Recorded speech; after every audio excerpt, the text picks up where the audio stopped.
വടകരയിൽ കടകളിൽ മോഷണം മൊബൈൽ ഫോണുകളും പണവും കവർന്ന കേസിൽ പ്രതി പിടിയിലായി. മലപ്പുറം പള്ളിക്കൽ ബസാർ സ്വദേശി പ്രണവിനെ മാഹിയിൽ നിന്നാണ് പിടികൂടിയത്. ഈ മാസം 1-ാം തീയതി പുലർച്ചെയാണ് 3 കടകളിൽ മോഷണം നടന്നത്. ടി അനീസിലിയുണ്ട് വിവരങ്ങൾ നൽകാനായി. അനീസിലി, എവിടെ നിന്നാണ് ഈ പ്രതിയെ പിടികൂടിയത്? പ്രധാനമായും ഇയാളുടെ പേരിലുള്ള കേസുകൾ എന്താണ്? മറ്റു വിശദാംശങ്ങൾ. കണ്ണൂരിൽ നിന്നാണ് പ്രതിയെ പിടികൂടിയത്. മാഹിയിൽ നിന്ന് ഇയാളെ പിടികൂടുകയായിരുന്നു. ഇദ്ദേഹം ഈ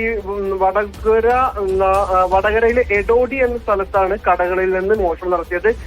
ഈ മാസം 1-ാം തീയതി പുലർച്ചെ ആയിരുന്നു കടകളിൽ മോഷണം നടത്തിയത്. അടുത്തടുത്തുള്ള 3 കടകളിൽ ഇദ്ദേഹം മോഷണം നടത്തി. 6 മൊബൈൽ ഫോണുകൾ, വില കൂടിയ മൊബൈൽ ഫോണുകൾ ഒരു മൊബൈൽ ഷോപ്പിൽ നിന്ന് മോഷ്ടിച്ചു. അതേ ഷോപ്പിൽ നിന്ന് തന്നെ 5000 രൂപയോളം അദ്ദേഹം മോഷ്ടിച്ചിട്ടുണ്ട്. അങ്ങനെ 3 കടകളിൽ നിന്നായി പണവും മൊബൈൽ ഫോണുകളും മോഷ്ടിച്ച ഈ പ്രതിയെ പോലീസ് തിരഞ്ഞുകൊണ്ടിരിക്കുകയായിരുന്നു. ഇദ്ദേഹം ഈ CCTV അതിന്റെ കേബിളുകൾ വലിച്ചിട്ടതിന് ശേഷമാണ് മോഷണം നടത്തിയത്.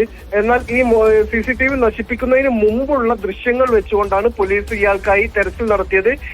ഇപ്പോൾ മലപ്പുറം പള്ളിക്കൽ ബസാർ സ്വദേശിയാണ് പിടികൂടിയിട്ടുള്ള പ്രതി. ഇദ്ദേഹത്തെ മാഹിയിൽ വെച്ചാണ് പോലീസ് പിടികൂടിയിട്ടുള്ളത്.